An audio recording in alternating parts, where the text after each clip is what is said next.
በሰላም ያሳደርከኝ አምላክ 1 ሚሊዮን ብሩን ዛሬ ካላገኘህልኝ እኔ ተኝቼ ብውል ይሻላል። የተወለድኩት ሆስፒታል ነው ባይዘው።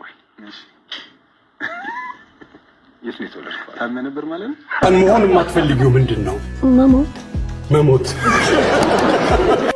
ያልተጠበቀው ስንብት።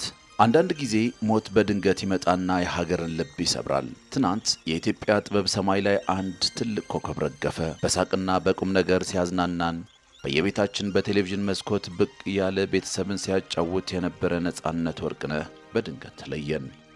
ዛሬ የምናወራው ስለ አንድ ሰው ብቻ አይደለም፣ ስለ አንድ ትውልድ የጥበብ ተምሳሌት እንጂ። ክሊዮፓትራ በሬ ላይ ምን ትሰራለች? ይቅርታ፣ የራሳችን ይቅርታ። እዚህ ሰፈር እንደገባሽ ኬላውን አነሱት እንዴ? ነጻነት ለጥበብ ያለው ፍቅር የጀመረው ገና በለጋነቱ ነበር። ገና 7ኛ ክፍል ተማሪ እያለ በራሱ በደረሰው ድራማ ሴት ሆኖ በመጫወት ከጥበብ ጋር ተዋወቀ። ከዛም የቲያትር ቤቶችን ማንኳኳት፣ የሬዲዮ ድራማዎችን መከታተል ቀዳሚ ስራውን በማድረግ ያንኳኳውን በር ተከፈተለትና ወደ ጥበቡ ዓለም በወል ተቀላቀለ። በተለይም በፍሬሽማን ቲያትር ላይ ያሳየው ብቃት ለኢትዮጵያ ቲያትር አዲስ ተስጦ መምጣቱን ያበሰረ ነበር። በመድረክ ላይ የነበረው የመቆጣጠር ችሎታውና ገጸ ባህሪን የመላበስ ተስጦው ወደ ትልቁ የፊልም ዓለም እንዲሻገር መንገድ ከፈተለት። ነገ እናንተ በዋስ ትለቁትና የኔ ጥርስ በጠንሽ ቦክስ አለ ውሃ ይዋጣል፣ መሬት ቢዘረገፍ ታላቅ ነው መሰለ። ነጻነት ወርቅነህ በኢትዮጵያ የፊልም ታሪክ ውስጥ የማይረሱ ስራዎችን ትቶልን አልፏል። በሲቲ ቦይስ ውስጥ የከተማውን ህይወት እንዲሁም በባለቀለም ህልሞች ስራዎች ደግሞ በአስተርጓሚነት ሳቅ ያመነጨ ተስፋንና ህልምን በምስል ከትበዋል። ኤፍቢአይ 1 እና 2፣ ሚስተር ኤክስ፣ ያንቺው ሌባ 1 እና 2። ክሊዮፓትራ በሬ ላይ ምን ትሰራለች? ይቅርታ፣ የራሳችን ይቅርታ። እዚህ ሰፈር እንደገባሽ ኬላውን አነሱት እንዴ? እነዚህ ፊልሞች ነጻነትን የኢትዮጵያ ፊልም አውራ አደረጉት። ክላስሜት፣ ቾምቤና ሳልነግራችሁ የሚባሉ ስራዎች ደግሞ ተመልካቹን ከሳቅ እስከ እንባ አድርሰውታል።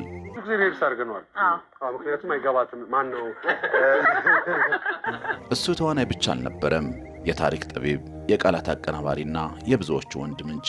እኔ እንደሱ አይነት ደግሞ አርቲስት አስተዋይ፣ አርቲስቶችን ሳይ እንዲነኩበት የማይፈልግ ነጻነት ወርቅነህ አከብራለሁ።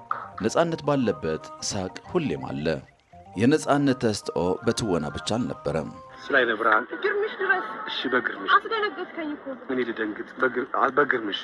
በግርምሽ እሱ ድንቅ ደራሲና አዘጋጅም ነበር። የጻፋቸው ስክሪፕቶች ማህበረሰባዊ ሂስንና የሰውን ልጅ ማንነትን ይፈትሽ ነበር። በማስታወቂያው ዓለም ውስጥ ያሳየው የፈጠራ አቅም የሚደነቅ ነው። ብረት ባለች ምድር ሆሆ አዲስ ስታምር አዲስ አበባ ስሟን መሰለች። ምርትንና አገልግሎትን ከጥበብ ጋር አዋህዶ ለህዝብ በማቅረብ ረገድ ተወዳጅነትም አትርፈዋል።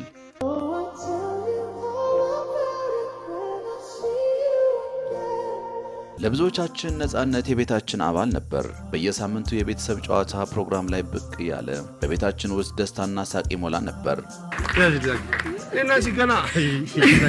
ብዙ ነገር ነው የምንሰራው።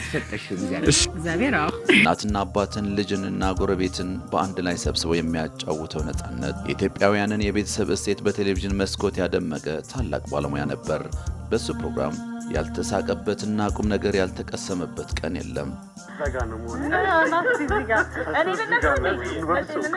ነጻነት ዛሬ በአካል የለም፣ በድንገት ከጎናችን ተለይቷል። ነገር ግን የሰራቸው ፊልሞች፣ የጻፋቸው ድርሰቶችና በየቤታችን የዘራቸው የሳቅ ዘሮች መቼም አይሞቱም። በሰላም ያሳደርከኝ አምላክ 1 ሚሊዮን ብሩን ዛሬ ካላገኘህልኝ እኔ ተኝቼ ብውል ይሻላል። የተወለድኩት ሆስፒታል ነው ባይዘው። የት ነው የተወለድኩት? ታመነ ነበር ማለት ነው። መሆን የማትፈልጊው ምንድነው? መሞት።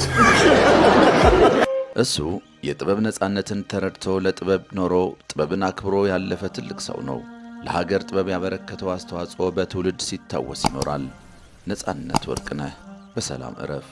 የጥበብ ሥራዎቹ ለዘላለም ሕያው ናቸው። ፈጣሪ ለቤተሰቦችና ለአድናቂዎቹ መጽናናትን ይስጥ። ሰላም፣ ፍቅር፣ ጤና ለሁሉም።